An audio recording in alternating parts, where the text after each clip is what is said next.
What is going on, guys? Money Webby here, back again, week 13 with my favorite NFL DFS picks for the week. I got 3 players at every position that I'm very high on. I love their matchup. They have good value at their price. And also we got 3 defenses, so we really can fill up your lineup, or fill it out, or just consider these plays in general. So maybe you can kind of maybe pivot off it, because some of this I'm giving you might be chalk. So maybe you can consider that for your GPP lineups and stuff like that. Just stuff I'm looking at and stuff I've found in my research this week for DFS. So drop a like in the video if you're ready to go win some money this week. Let's try to get over 100 likes. If we could do that, I would greatly appreciate it. It really helps me out in the channel. And you're going to go ahead and subscribe as well to get these every single week. We're running out of weeks in the NFL season, sadly. It's week 13, but we still got some playoff DFS and stuff like that. Also, I do NBA DFS picks if you're new here. I do those every single day, 5 plays that I'm very high on every single day. So definitely subscribe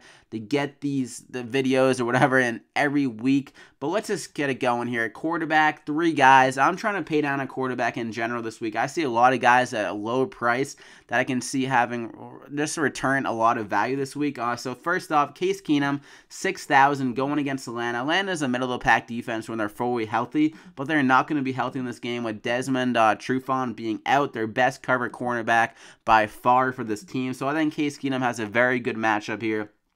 Going against Atlanta in the Dome. As long as Atlanta keeps up, I think Keenum should have a great game. He's been pretty damn consistent, like 27, 17, 29, 18 over the last 4 weeks. Didn't have a good game against Baltimore, but he's looked a lot better in this offense, and the weapons are insane. So Keenum should be able to easily get it done. And he's been doing it with low volume as well, only around 30 attempts per game, and he's still racking up the DraftKings points. And most of those games, they haven't been that close. They were up against Detroit pretty handily and against the Rams pretty handily. So I think Keenum can get it done. Atlanta, pretty solid offense, so they should be able to keep up for the most part. So I love Case Keenum in that matchup at 6,000. I think he should be able to get over 20 DraftKings points pretty easily in that game, as long as the touchdowns are there and Latavius Murray doesn't rack them all up. So Case Keenum is my highest salary guy. Then Jameis Winston, coming back from the injury. He should be 100% unless the Buccaneers are idiots and they're just rushing him back from the injury. But I think he's been a full participant every single day in practice this week, so he should be good to go. And this is the best matchup you get to ask for coming back from the injury. Normally, Jameis Winston, he takes advantage of good matchups. He's had big weeks this year against Buffalo, 28 DraftKings points, 29 against the Giants, and that's not even that easy of a matchup. He got 21 against Minnesota, so he's shown that he's capable of getting big games. And I think against Green Bay, the way you beat them is through the air. So him and Mike Evans should be going off this week. I love that combo. They have no one to compete with Mike Evans. Their cornerbacks are pretty small, and their number 1 cornerback was playing hurt last week, so I'm not really sure what they're going to do to contain Mike Evans in this game. Jameis Winston, he should be feeling 100%. That was kind of part of his struggles over the last couple weeks. He was playing with that shoulder injury or trying to play through it, so that kind of held him back a bit. He should be 100% in this matchup, so 5,600. The price is down here because they're probably a little bit weary of his health, but it sounds like he's 100%, so I love him with this matchup. Definitely consider him at quarterback. And for my cheapest guy, other side of the ball here, Brett Hundley. This guy looked a lot better last week against a good defense. Pittsburgh, he got 22 DraftKings points in that game, and he only threw the ball 26 times. If this game is, maybe they get down 2 touchdowns early to Tampa Bay in their offense, and he can come back here. They're probably going to give him a longer leash, maybe some more pass attempts in this game because he looked so good last week. And I just think they have a great matchup. Tampa Bay is another depleted secondary. They have no one to contain Devontae Adams, so I love the Hundley Adams connection in this game as well. 5,100. He can use his legs a bit as well, so I think he'll carry the momentum into this game at 5,100. A great price. A ton of upside is possible in this game. The over-under of that game is 45, one of the higher over-unders of the game. I think that will be kind of a back-and-forth game between those 2 offenses and the bad defenses. So those are the quarterbacks. We got Brett Hundley, Jameis Winston, and Case Keenum. So let's move on to running back now.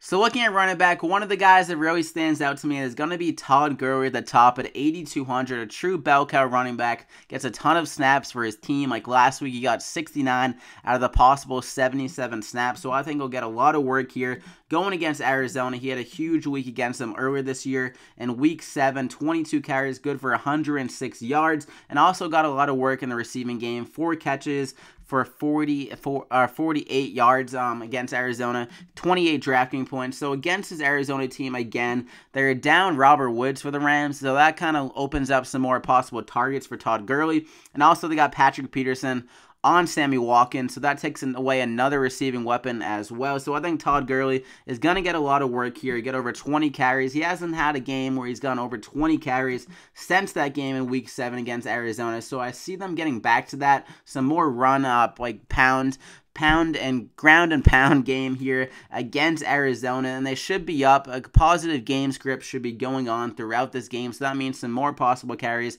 for Todd Gurley. So I think he'll get it done in every facet of the game, the receiving game, the rushing game, and if he can find the end zone, that would be great. He's had a great nose for the end zone this year, just because like the Rams offense has been moving the ball so well. Already 11 touchdowns on the year, so I see him finding the end zone again this week against Arizona, a team that hasn't been that great this year. So Todd Gurley is a great option there at the top. And for some mid-tier guys, Jordan Howard at 6,500. Going against San Fran, not very good rushing defense. They currently rank dead last against running back. A great sign for Jordan Howard, who came off an abysmal performance last week against the Eagles. So maybe that will make some people shy away from Jordan Howard in this matchup. He got 7 carries only for 6 yards against Philly. But I think that honestly could help him in this game. Maybe he'll feel a little bit more fresh going against San Fran. Their running defense is just awful. So I think they're going to pound Jordan Howard, get around that like same usage he was getting earlier this year, around 20 carries per game.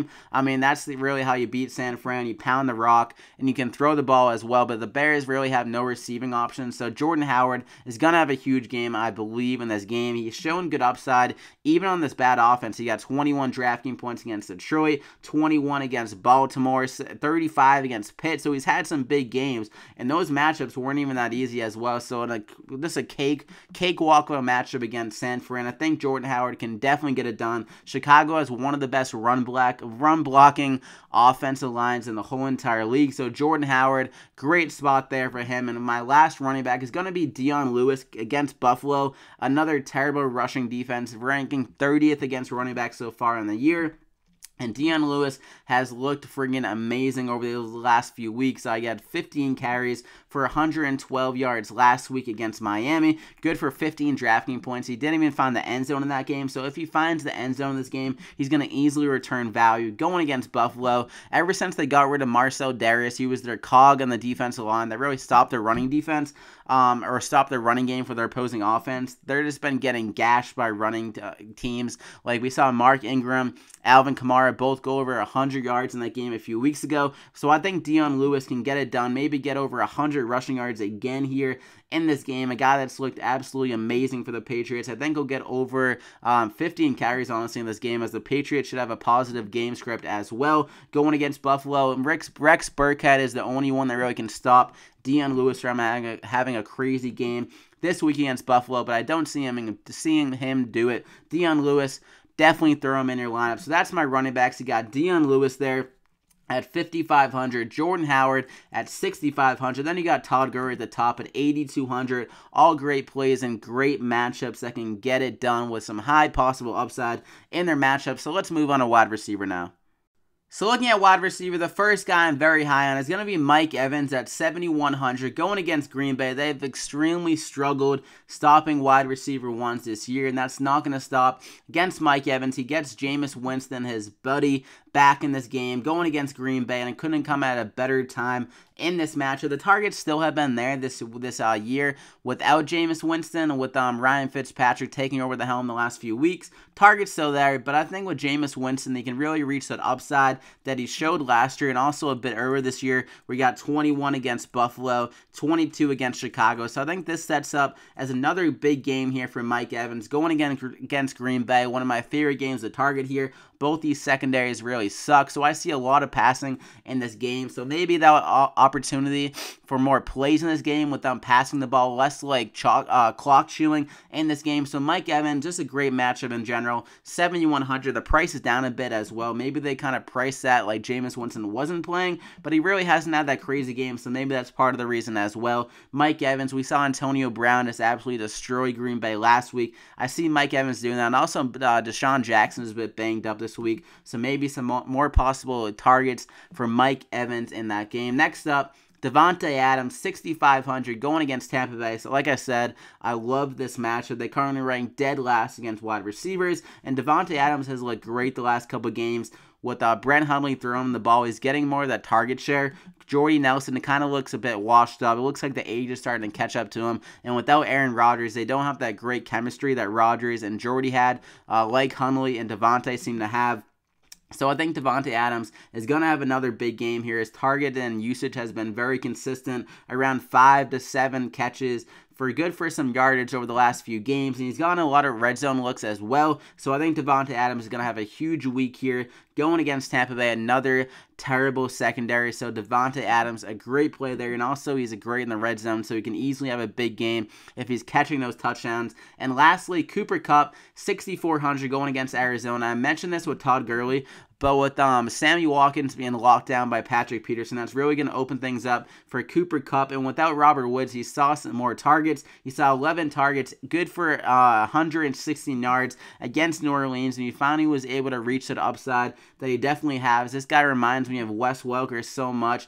He's a great slot wide receiver, so I think he'll have a good game here going against Arizona. They've been struggling against slot wide receivers this year, and he got 4 catches, good for 51 yards and a touchdown with Robert Woods earlier this year. So without Robert Woods, he can easily get over 10 targets again in this game. And that was like the worst game script you could have against Arizona earlier that year because they won 33-0. So Cooper Kupp is definitely in for another big week here against Arizona. Also, he's pretty active in the red zone as well. So I love Cooper Kupp in that game. So that's what I got at wide receiver. You got Cooper Kupp, Davante Adams, and Mike Evans. I'm trying to pay up at wide receiver, like I said. Then pay up at running back with Todd Gurley. Then kind of go mid-tier at running back after that. Then pay down at quarterback. And then you'll find out what I'm doing at tight end in just a second. So let's move on to that. So at tight end, I'm trying to pay down as well, get a little bit more risky so I can pay up at running back and wide receiver. First guy I'm looking at is going to be Austin Seferian-Jenkins. Hasn't had that big game in a while, but I think it could be coming against Kansas City this week. The targets have still been there, but he hasn't been able to come down with them as much as he was able to earlier this year, and he's still the #1 red zone target for this team against Kansas City. So I like him a lot at 4,000. The price is back down. I think he dropped the ball in the end zone last week as well. So I think Austin Seferian-Jenkins can come down with the touchdown and kind of catch more of those targets that he's been seeing over the last few games, like 7 to 9 targets. That's very good. He's still on the field a lot for this Jets team. And without Robbie Anderson kind of going off on the outside, I think teams need to put more attention on him. So that can open up some looks for Austin Seferian-Jenkins on the middle of the field. So I think he's in for a big week there. At only 4,000, the price is very good. And for some risky guys, Ricky Seals-Jones, this guy came out of nowhere for this Cardinals team. His snaps have been trending up. 3 catches for 54 yards against Houston. Good for 2 touchdowns. And then 4 for 72 with 1 touchdown against Jacksonville last week. This guy looks very good. He was a huge prospect coming out of high school, I believe. A 5-star college recruit, according to DraftKings. So I remember seeing highlights of him. This guy is kind of a freak in nature at tight end, more of like a wide receiver type. So I think he'll have a big game here going against his Rams team. His snaps have been trending up. I think he had like 8 snaps against Houston, then 17 against Jacksonville. So if they get down here, which I'm expecting, I think he honestly could get northwards of 20 snaps in this game. They really need that second option behind Larry Fitzgerald, and it seems like Ricky Seals-Jones is becoming that guy. I almost want to say Seals Jr. because that's the way it seems like it should work, but Ricky Seals-Jones in for a big week here. Again, this guy is a freak. Put him on your radar. Probably more of a GPP play considering the snaps are kind of fluky, but the way they're trending, that seems like they should go up again here, and he's looked very good. He's been able to get it done for this Cardinals team, kind of keep him in games. They should be working from behind again here, so I love Ricky in that game. Then CJ Fedorowicz at 2,800 going against Tennessee. Another guy that's been getting targets, but is not able to come down with them. He had 8 targets last week against Baltimore. A very good defense. A better matchup here against Tennessee. Not really a great defense. 2,800. The value is definitely there. They need that second option to step up behind Hopkins. Hopkins has been a target fiend this year. And against Tennessee, the matchups there, I think Hopkins can still have a very good game. But they got Logan Ryan on that team. I'm not sure if the Tennessee Titans are going to like wake up and put Logan Ryan on Hopkins. But if I was the defensive coordinator, I would do that. Kind of make Fedorowicz and these other guys beat you.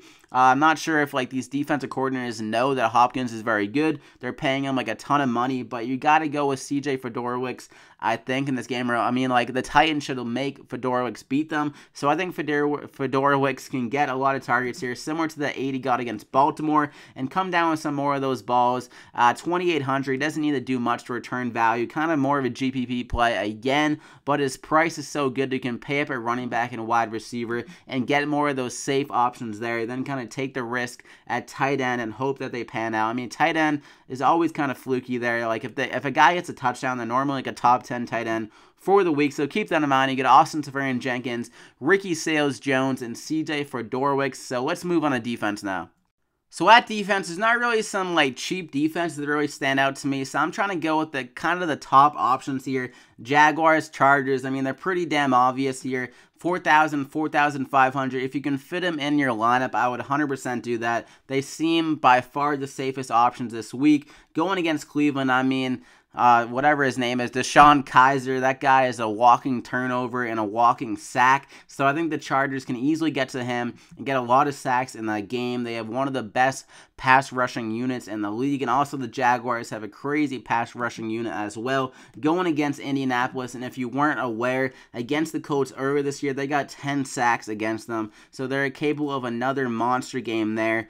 Going against the Colts, I love the Jaguars and the Chargers at the top, but I mean, that's obvious. I'm sure you already knew that. But for another defense, 3,100, the Ravens, I think they set up in a pretty nice spot here against Detroit. I mean, there's no like defense besides the top two that really stand out to me that I'm like, oh, that's a must play. But I think Detroit, they can get to Detroit. Matt Stafford a bit. He kind of holds on to the ball a bit on this offense, so I think they can get some sacks. Terrell Suggs has looked great this year. Their defense looks pretty damn good. They can create some turnovers against Stafford. I mean, he's not the same quarterback out of the dome sometimes. This game is in Baltimore, so I think the Ravens at 3,100 is a nice play, and there's not really like any other options, honestly, that really stand out to me.